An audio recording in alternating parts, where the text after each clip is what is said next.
Hello and welcome back to my channel. Today I had a great conversation with Kate, who is from England. We talked about all kinds of things. She has travelled to 25 countries and is currently travelling around Southeast Asia while also teaching English. Don't forget to watch to the end where we have some rapid fire questions. Please like, share and subscribe for more. Thanks for watching. Hello, it's nice to meet you. Nice to meet you too. Thank you. Could you please introduce yourself? Yes, so my name's Kate. I'm 28 years old and I'm from the UK, but I'm currently living in Thailand where I've been since about 2023. And when I was in the UK, I was working as an arts educator. So I did lots of arts teaching in different schools and for different institutions such as the NHS, the National Health Service. And I also worked on lots of projects for the European Commission. So I got to travel and teach around Europe, which was really cool. But now I'm in Thailand, so I've been working in a few different Thai schools and also teaching online as well. Hey, that's great. And I understand that you're a tutor on Preply as well on the online app.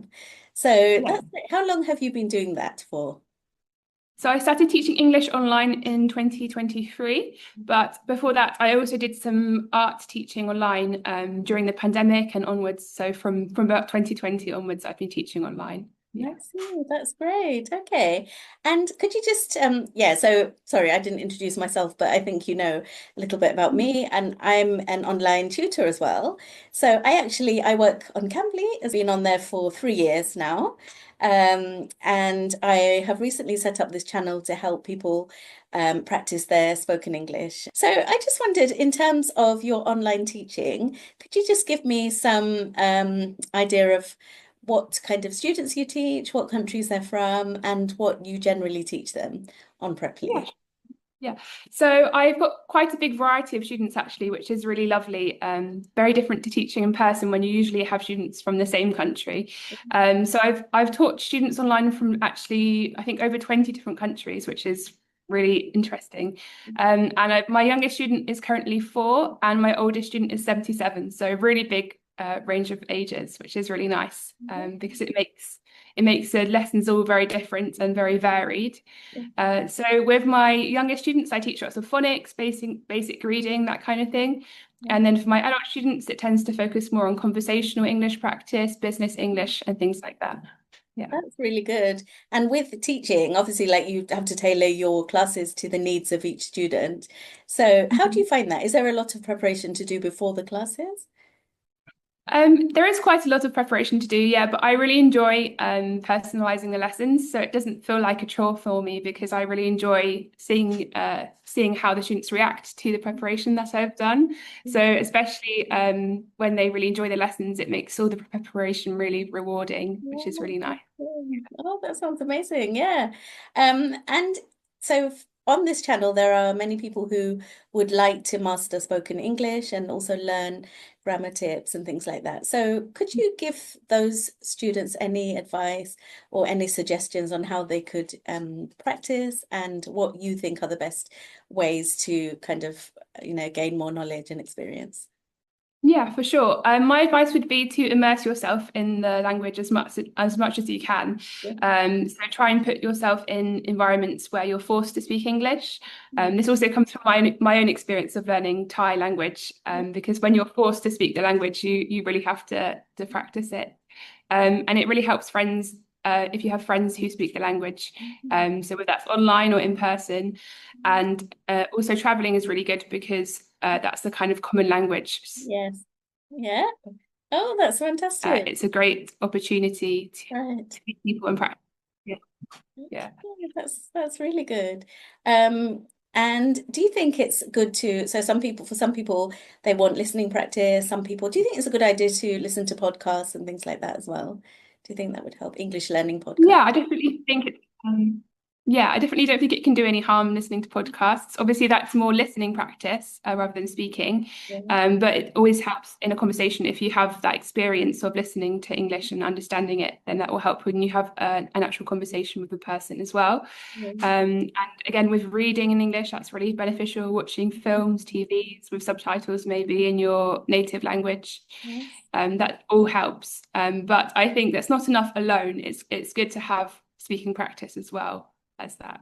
That's right. Yeah. So speak to people like you, native speakers who can give them, regular practice every week. Yeah. So if I could just ask you a little bit about yourself, so just to get an idea of your background as well. So you are from the UK, is that right? Yeah. Yeah. So could you just tell me a little bit about where you're from in the UK and who do you have in your family? Do you have any siblings as well? Yeah. Yeah, so I've lived in a few different places in the UK. Previously, before moving to Thailand, I lived in London for 3 years. And since before that, I lived in Cornwall. And then for the majority of my life, I've lived in close proximity to London, so about 30 minutes outside of London. In my family, I have a sister in my immediate family called Belle, and my mother is called Gina, and my father is called Tony. And then outside of this, I have my grandma and lots of aunts, uncles, cousins as well. Oh, that sounds Yeah. amazing. So are you all nearby? Are you near your extended family as well?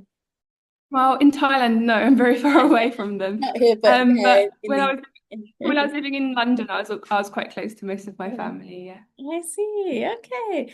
That's great. And in terms of yeah, you living in Thailand and I also live in Thailand as well. So what was your kind of motivation to move to Thailand?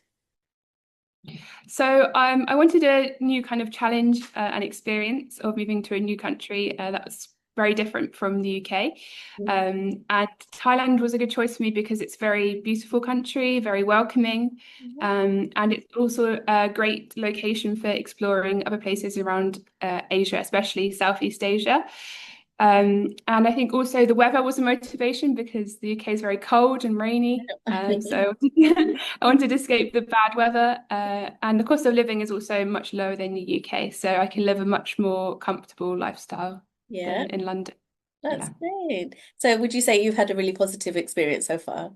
It's been really Yes, definitely. Yeah, it's been really life-changing actually. And I've really loved getting to know the culture and I've met lots of lovely people as well. It's been yes, that's great. great. So have you traveled? So now which part of Thailand are you in? So currently I'm in Chiang Mai, which is in the north. I was living in a more rural place called Pitsanulok, which is around halfway between Bangkok and Chiang Mai, and I've lived in Bangkok for a while as well. And I've also had the opportunity to travel around lots of other places in Vietnam, since I've been teaching online, so I can work from anywhere, which is great.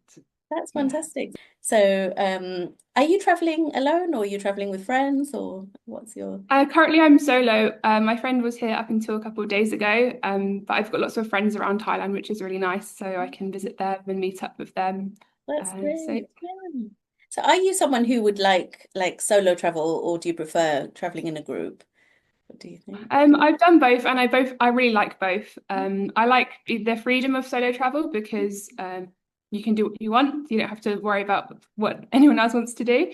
But group travel is also really nice because you can meet lots of new people and make new friends and have shared experiences. Yeah, So I like both. Yeah. yeah, your experiences, and there's always someone there like for company. But guess like when you're traveling alone, you also find people like fellow travelers and you can exchange Yeah. And ideas. also when you're solo traveling, I feel you're more open to meeting new people. Whereas if you're in an existing group, it can be hard to break out from that group. Yes, I agree. Yeah, you're right. I think sometimes you make more effort because you're on your own. You want to make friends. Yeah, so that's true actually.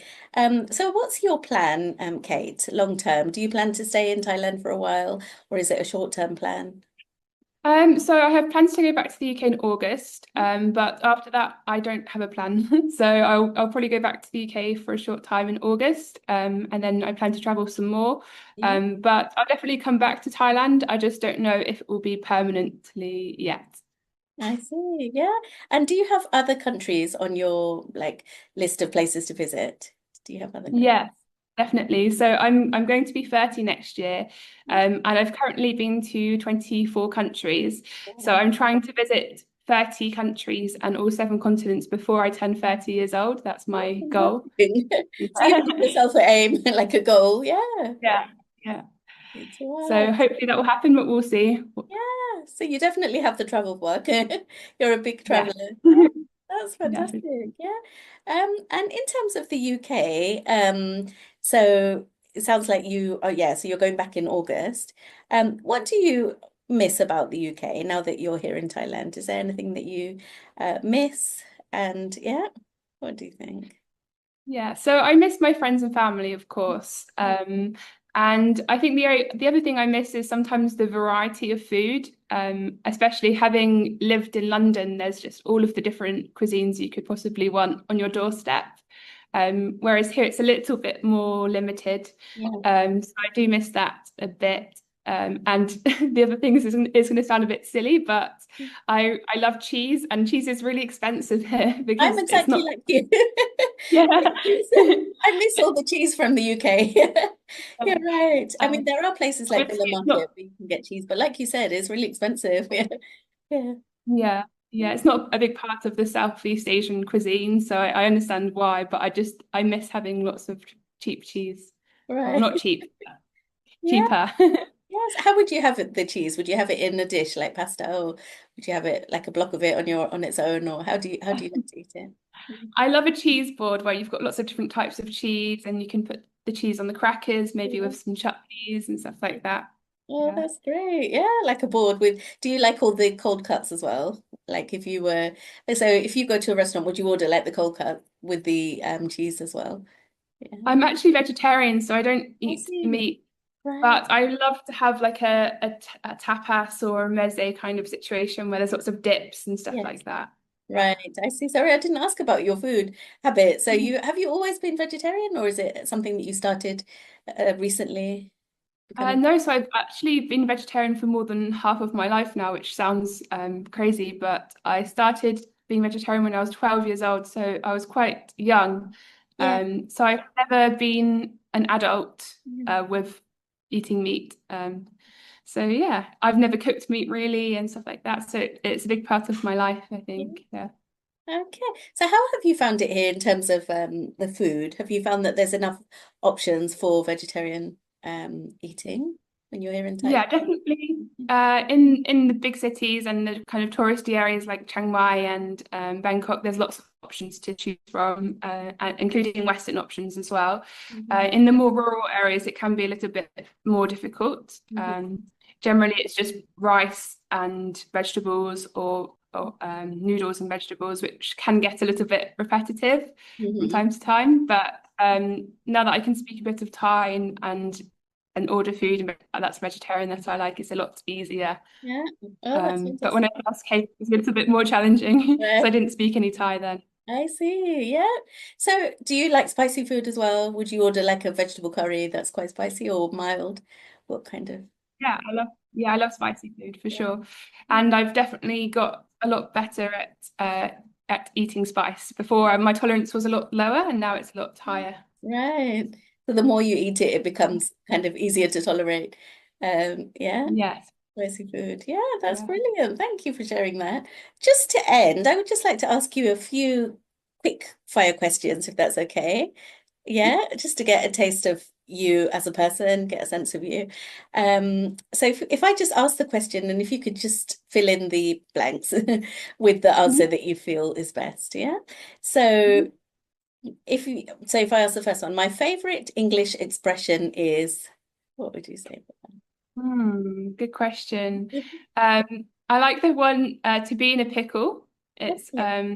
when it's kind of a cute way of saying that you have a problem, but perhaps you don't know how to fix it.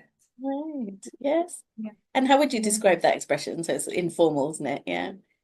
So you could say, I'm in a bit of a pickle, which means I'm having some troubles. Yeah. So for example, you've lost something or you've forgotten something and you can't find it. So you could say, oh, in a bit of a pickle because I can't find my phone. So that's how you use It's it. cute, isn't it? It's a cute Yeah. expression, actually. It's So very yeah, so cute. there's means it's a bit of a there's a problem. Yeah. A bit Yeah. spectrum going on. That's great. Yeah, I like that one too. So the phrase I use most often when I talk is, what would you say for that? Probably, how's it going? I always say that to my friends and my family, even my students, just as a way to check in on how they're feeling and what they've been up to. Yeah. Right. So would you say that's an expression that you use many times a day with different people? Yeah. Yeah, definitely. Yeah, it's more informal, but I use it a lot. Yeah. And it's a very friendly phrase, isn't it? It's a nice way to make people Yeah. feel comfortable as well. That's great. And the saying that you live by or follow, is there a saying that you have always sort of had in your mind, or maybe something that you learnt when you were young from your family that you've followed in your life? Yeah, I would probably say if I had to choose one, I quite like the phrase "life is short," because it's a Yeah. nice reminder that you Yeah. only get to live the life that we're in once, and so you might as well make the most of it and try and do all the things that you want to do. Yes, exactly. And in terms of your traveling, I know that you're really well traveled. And would you say that you have a favorite country or more than one country that you would say you kind of fell in love with when you visited? Yeah. Yeah, it's really hard to choose one because I've been to so many beautiful countries. Yeah. Recently I went to Vietnam and I really did fall in love with Vietnam because like Thailand, it's really versatile. So there's so many different types of things you can do. But also the types of landscapes are really different. So you've got the mountains, but also you've got sand dunes and the beach. And it was a really beautiful country. So I did love Vietnam, but I don't think I would be able to say Yeah. that would be my favorite. It's just very fresh in my mind I because I was there see. recently. In terms of your favorite food or cuisine, do you have, like, if you were at home and you felt like ordering a takeaway or you wanted to go Mm. out to eat, what would be your food of choice, your go-to food? I quite like variety, so it's hard to choose one. Okay. But I would probably say either Lebanese or Mexican. Okay. That's Yeah. great. So are you quite adventurous with food? Do you like trying new food? Yeah, I do. I love cooking and I love trying different cuisines. So Yeah, I'm always trying up new recipes and new foods. Yeah. that's fantastic. And when you're traveling, obviously, like you try so many new types of food that you might not try otherwise. So Yeah. great. Have you tried anything recently that's really stuck in your mind? Something that you enjoyed eating? In Vietnam, I had some really good grilled aubergine, Right. which was really, really good. I'd never had it made that way before, and it was so rich and delicious. And how about your role model, Kate? Did you have someone, like as you were growing up, someone that really inspired you to be the person you are today? With that. I would definitely say my family are a big inspiration for me. And when I was younger, my grandparents and my dad would often travel to different countries, which really inspired my love of traveling, I think. Yeah. Yeah. That's Yeah. great. So did you have lots of family holidays growing up to different places? I didn't go abroad until I was a bit older, but my grandparents and dad would always bring back souvenirs from places like Africa and South America, which I was also intrigued by. So that's definitely what inspired me. Yeah. Yeah. Oh, that's so good. Wow. So I think we could end here. It's been such a pleasure to talk to you, Kate. Yeah, lovely to meet you and speak with you. Thank you very much for your time. That's And okay. and I wish you all the best for your travels and I hope you have a lovely time. Yeah. Thank you, and good luck with your channel. I hope it takes off and Thank helps you lots of so people. much. And what I'll do is I'll link your Preply profile on there on the video so people who are watching can contact you as well. Yeah. Oh, I love it. That's So, great. yeah, enjoy the rest of your trip and a safe journey back to the UK as well. Yeah, Yeah, thank you so much. thank you very much. Bye. Okay, bye. Thank you. Bye bye.